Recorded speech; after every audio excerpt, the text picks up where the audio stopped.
What's up, everybody? Hey, Tom Laird here, host of the Advice from a Call Center Geek podcast and founder of Expedia.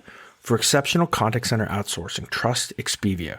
We're fully AI-driven, as all of you know, and can handle voice, email, chat, and all of your digital channels. Our 600-seat USA contact center is expert in healthcare, financial services, insurance, tech support, retail, and more. Experts on the NICE CX1 platform, we ensure seamless customer experiences. DM me or visit expediausa.com for more. This is Advice from a Call Center Geek, a weekly podcast with a focus on all things call center. We'll cover it all from call center operations, hiring, culture, technology, and education. We're here to give you actionable items to improve the quality of yours and your customers' experience. This is an evolving industry with creative minds and ambitious people like this guy. Not only is his passion call center operations, but he's our host. He's the CEO of Expedia Interaction Marketing Group and the Call Center Geek himself, Tom Laird. We have a really good episode this week. I think all of you guys are really going to be into it. We're going to talk about attendance. We're going to talk about our attendance policy, some of the things that we do to try to get our associates to work 100% of their hours.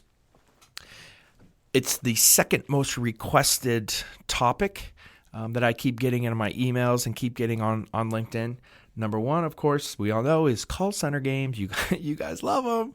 I do too. That's why we've done 3 episodes on call center games. Yet, shockingly, and probably it makes no sense that I'm doing a call center podcast and it's taken me to episode 33 or 34 to even really talk in depth about attendance. We've done some things on the periphery like our agent analysis, which we're going to talk again about today, but nothing really hardcore on turnover, attendance, those type of issues. So we're going to do that today and on Advice from a Call Center Geek. Quick intro again for those of you who are listening maybe for the first time. My name is Tom Laird. I'm the CEO of Expedia Interaction Marketing. Expedia is a 500-seat call center outsourcer located here in steamy, I believe 94-degree Erie, Pennsylvania here on June 19th. We have now eclipsed, you guys know I love these numbers, we've now eclipsed 7,000 downloads on Advice from a Call Center Geek. I'm starting to really fill up some Facebook pages. You guys are really starting to interact with me on LinkedIn and through our Advice from a Call Center Geek Facebook page and LinkedIn page. So I'm really, really fired up. This is actually starting to become a lot of fun. So if you have not done it, go to signup.callcentergeek.com. You can join the community. We're going to be doing some webinars here. We also have a book, Advice from a Call Center Geek. Check that out on Amazon. It's super cheap. It's like $3.99 for an ebook, and I think $9, something like that for the paperback. But anyway, all right, attendance. I want to talk to you about our Expedia attendance policy, what we do in some of the other areas of the company, and how we have kind of integrated attendance into absolutely everything you do. I'm going to give you a quick basketball analogy. For those of you who have listened for a while, know that I do coach high school basketball as well. Kind of keeps me out of trouble in my spare time. And one of the things that everybody asks is, how do you teach boxing out? When a shot goes up, you got to box out to get a rebound. And it's kind of one of those things that it's really, really important piece of the game, but there's not really it's not your offensive concept or your defensive concept. It's kind of something off to the side, but it's so important that it can win and lose games for you. And my answer to that is you got to incorporate boxing out into every single drill that you do. So whether it's a free throw shooting drill, whether it's just a basic shooting drill, you're dribbling, whether you're doing offensive stuff, defensive stuff, no matter what happens, you have to make boxing out second nature to your players. And I think it's a really good analogy for attendance. Attendance needs to be ingrained in your culture. So everything you do, right? So we talk about attitude and effort. Attendance is a huge piece of our effort piece, and that's kind of how we categorize it. So again, if we're going to hire, incent, pay, really do everything we can off of those 2 pillars, that means that attendance is going to be a piece of every single thing that we do. So there's 4, kind of things, tools that we use. Probably that's better than thing, right? 4 tools that we utilize to really help our attendance. And I'm going to say only one of them is quote unquote negative. The other 3 we're trying to give more of a carrot. And I think one of them, though, we do have a little bit more of a stick. So, there's four pieces to this, I guess, pie, so to speak. And the four pieces are kind of our HR policy that we'll go over, how we deal with it in production at the supervisor level, how we utilize our pay scale to help with our attendance, and how we use our commissions and our proficiency pay, kind of our motivations as well, to get associates to work the maximum amount of hours that we possibly can. All right, so let's talk about our actual HR policy, because I think everything kind of stems from there. So at Expedia, all of our associates are scheduled full-time. And for us, full-time is 37.5 hours. So it's 40 hours plus 30-minute unpaid lunches. So we kind of add those into the schedule. So it's 37.5. So that's our goal. Our goal is to get 100% of every associate to work 37.5 hours every single week. So how do we do that? We don't. Let me just say that we don't, right? We're pretty good at it, but we're nowhere near 100%. If anybody of you have a 500-seat call center and you're at 100%, please write a book. I will buy it and I will pay top dollar for it. But some of the things that we do utilize to try to help this. So again, here's our policy. Every single rep is 37.5. Each associate is given 40 what we call personal hours a year. So, these are things like, hey, I have to take my kid to the doctor. I need a couple hours off for an appointment, those types of things. So they do carry over. We allow them to carry over. So if, we do have some associates that have been here 3 years that have used 15 personal hours, right? So they have, whatever that is, 105 left. That's fine.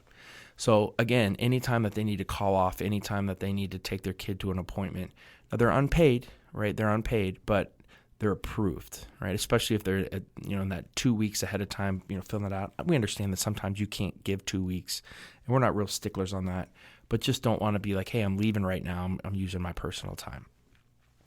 So if they go over their 40 hours, right, then we kind of look at some trending things. So let's say you're over your 40 personal hours and you call off on Tuesday or you call off on a Thursday.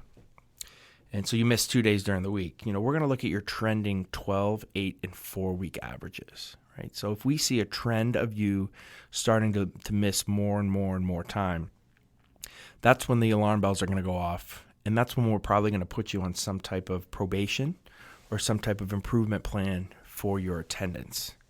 HR is going to meet with you. You guys are going to sit down, and we don't believe in having kind of a one size fit all. So some of these might be for 3 weeks, some might be for 30 days, some might be for 6 weeks, some might be for 90 days. It all depends on kind of what the agreement is between the employee and also with HR. Now sometimes we might have a work with your associates, right? So you may have a childcare issue that, I have to leave every day at 4:45, or I have to catch the bus at a certain time, or I can't make it in here until 9:20 and I'm late all the time. We'll talk those things through, and you can work those things out from a little bit of a schedule change. And, those are probably the easier ones, but it's just the blatant call-offs and those types of things on the Mondays when you're tracking and you see you've missed the last, 6 out of the last 9 Mondays. There's a little bit of a trend there, and that's when we're going to, kind of think a little bit harder on kind of the leniency of it. So we're going to put you on a plan. You guys are going to agree to that, or that associate's going to agree to that plan.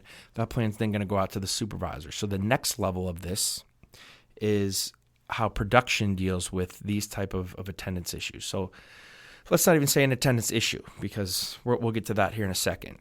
But as you guys hopefully have listened to, we do an agent analysis program that I think all of you should do in your call center. And if you've not listened to that episode, you need to. But once a week, we pull our associates for 15 minutes. We talk about everything from their attitude to their attendance, to their dress code, to their KPIs, to their goals, to any type of career progression. Trying to get an overall good feel for where this associate wants to go. And during this agent analysis, we're really going to talk about attendance. We're going to high five and rah really high attendance people. We may give out some motivational, if we have any lottery tickets or those types of things for people who have done really awesome on their attendance at this time. And that's kind of just an internal, supervisor kind of giving that psychic income. I love that term, psychic income, to to their associates. If someone is on a attendance plan, we're going to really drill down, and we're going to probably take the most of our time during our age analysis to talk about the attendance plan.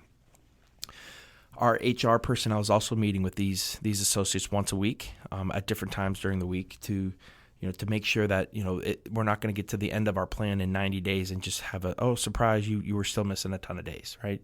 So we're going to keep up with them that whole time on that attendance issue. All right, so those two are kind of, I know I said really only one negative, but they're we don't want the supervised agent analysis to be negative, but we get it. It can be kind of construed as negative. So let's talk about the two positive things that we do from a more of a carrot standpoint than a stick. So number one, think about your pay scale. How are you paying your associates? If attendance is so important to your call center, do you have any type of attendance kind of that's tied into how your associates get paid? So we do, and we call this our effort multipliers. So this is kind of how we have worked it. Every single week that an associate, let me step back. Every single associate right now, right? So let's say today we're looking at everybody's base rate. We call that their control base rate, right? So that's what they're making. That's kind of what is on paper as they make per hour. So what we do then is we say, okay, every time that you work 100% of your schedule for the week, you're going to get an extra $1 for every hour that you worked. And different call centers in different parts of the country are going to be different. So where $1 could be awesome here, it might be $3 in your call center. It might be a quarter in your call center, depending on where you are. But anyway, some type of multiplier. If the associate then works a month, it doesn't have to be a calendar month, but 4 weeks in a row at 100% attendance, they're getting that extra $1. Their multiplier goes to $1.50. So now they get an extra $1.50 for every hour that they work. If they do this again for another 4 weeks, they go up to $2. So right now, that's kind of where we have it capped. So if a rep, it's technically comes to 9 weeks, right? If they're at 9 weeks at full attendance, their multiplier is now $2, and they make $2 more for every single hour that they work.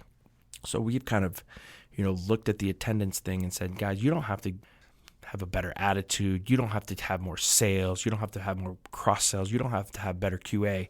All you need to do is show up every single day. And we're going to incent that, and we're going to say, you know what, you've done this for an extended period of time, and we're going to reward that. So that's going to really reward your high-performing associates, the ones that are here every single day, and it's going to pull up those ones, too, that are, we're at 37.5. If you're at 35 hours, we've seen that jump up pretty quickly to that 37.5. As a BPO, right, so we are an outsourcer. We charge our clients by the minute. We have found that if we have 50 to 75% full attendance, right, for the week, the highest we've ever gotten to was about 62% full attendance. We actually made more money, right, because we had more hours. This wasn't a ton, but we made more money, and our associates made more money. It was a win-win-win across the board with fuller room, better culture. When more people are here, it's more fun. It's been awesome. Something that I would highly consider is doing that in your contact center. The other kind of tool that we use is our proficiency pay. And we've talked about this in previous episodes as well. So we are paying our inbound associates proficiency pay off of sentiment. And I know that can be difficult for some of you guys that don't have speech analytics, but I think that there's some certain things that you can figure out from a KPI standpoint, whether it is their average handle time, whether it is any type of QA monitoring, those types of things, a certain amount of positive QA that they get for a month. I think that would probably correlate to sentiment really well. But for us, if an associate has a certain sentiment score, they get proficiency pay. Proficiency pay is basically another multiplier that goes on top that gives them more money per hour that they work. But again, it's the most proficient associate. So they have to work 100% of their schedule. On the outbound side, it's basically done on sales, right? So if you get a certain amount of sales, and again, when I say outbound, people get freaked out. Our outbound is very customer-based, on our clients' customers, or it's Facebook, social media, ads that have opt-in data. So those are the type of outbound programs that we're doing. But anyway, I digress. So if we have good sales, if you are a head or a lead salesperson and you are hitting your sales targets, anything over that is also deemed to be worthy of proficiency pay. But again, proficiency pay is the most proficient reps, and to be the most proficient rep, you have to work 100% of your schedule. So the bottom line here is, through all of our incentivized, either, kind of looks like a commission, we call it proficiency pay, you may call it commission, any type of extra bonuses, any type of incentives, any type of multipliers, anything that you want to give to your associates, you have to make sure that you're tying it into the most important KPIs that you have in your call center. And for 99% of us, one of the most important KPIs is occupancy, right, or your attendance. So making sure that we have as many associates here, providing that world-class support as we possibly can. A lot of you know, and I'm preaching to the choir here, that all this stuff is so important because so many of you guys out there have very complex programs. For us, it's 6 to 8 week trains are not out of the ordinary for most of the clients that we have, which means that's another reason we don't have part-time associates. Everyone is full-time. We don't have temps. Everybody here is an Expedia employee, but it's vitally important that people are here to get good at the programs because of all the training that goes into it. So make sure that, yes, you need good policies, you need good plans, but you can't just have that one, guys, here's our attendance policy, and if you don't follow it, you go on a probation plan, and then you're fired within a week or 2 weeks or 3 weeks or whatever that number is if you're not hitting that. That's fine to do if you got a ton of people, knocking down your door. But I know a lot of us put a lot of time and effort into our associates. You want the best for them. You want them trained at the highest level. And to get that, they need to be here, and you need to tell them and lead them down that path. You need to show them that they get paid more, that they get incentivized more if there's certain things that they'll do for you, and one of them is having really good attendance. One of the things I did not bring up, because while I'm okay with it, I don't think it can be the cornerstone of your attendance policy, is attendance motivations. So I know a lot of you out there will do, if we have 100% attendance on our team, we'll get a party. If we have full attendance, or if we raise our attendance 10, 15% over this certain time, we'll do this. I think that those they're important, and they should be a small piece of what you do. But again, nothing is as important as the culture aspect of what you're trying to do. So again, to have things ingrained into everything you do is much more important than just having kind of some one-off kind of motivational games. And the problem is, a lot of you guys, that's kind of your core policy, right? So you have that attendance policy that's a little negative. You have a couple supervisors that, think that it's probably maybe a little rough. So let's try to do some fun things on the attendance side to kind of make up for that. And again, you can do that. That will have very short-term effects. But until you actually look at stemming the culture aspect and putting attendance into all of the pieces of what you're trying to do in your contact center, it's going to have very minimal effect. So again, I hope that's helpful. I think it's important. I think this episode's pretty cool. It kind of helps me reiterate too when I listen to myself, some of the things that we're doing and some of the things I'd like to do better. I think it's helpful for me as well to kind of talk and hear these things out. So again, attendance is such a huge piece of what we do, and it can be such a miserable experience for so many of you guys that are call center managers, so many of you guys that are hiring managers or HR managers. So try to make it more fun. Try to make it a positive experience. Make sure you're celebrating all your positive attendance guys, and you're kind of just talking off to the side into some more quieter plans on your negative guys. Instill it into everything that you do. Instill it into your culture. Instill it into how you pay people, and you will see a positive benefit into the attendance structure that you guys have. Remember, the call center is different than a lot of the other, even departments in your organization. So if you have a one-size-fits-all attendance policy, it's not going to work. these guys have a tough job. They deal with a lot of stuff, especially in some of the tougher channels, the debt collection, the hardcore customer service. Maybe your company's had a recall and you got a ton of people. Quick story, we did back in the day, if all of you remember who've been around the industry for a while or maybe are a little bit older, we were one of the first call centers that were up with that Firestone tire recall, right? Where the Firestone tires were kind of just blowing up and, people were unfortunately passing away.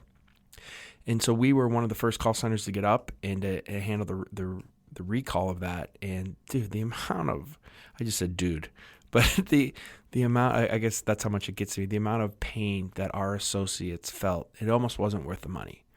So understand that. It's not like any department. It's not, and I know we use accounting. On LinkedIn, I got kind of yelled at for always using accounting. But it's not, a department where it's IT, where everybody's just kind of focused on their own job. The call center guys are dealing with other people's personalities, right? They're dealing constantly with trying to have it to calm people or soothe people or engage people. And it can be tough. So understand that, that it's not a one size fits all. And I hope that resonates when you're creating your attendance policies, trying to redo your attendance policy, you're trying to add to it. All right, guys, that's what I got for you this week. I think that was a pretty helpful episode for me. Hopefully that helps you kind of maybe rethink some of the things that you want to do. I hope that you can take some things out of that and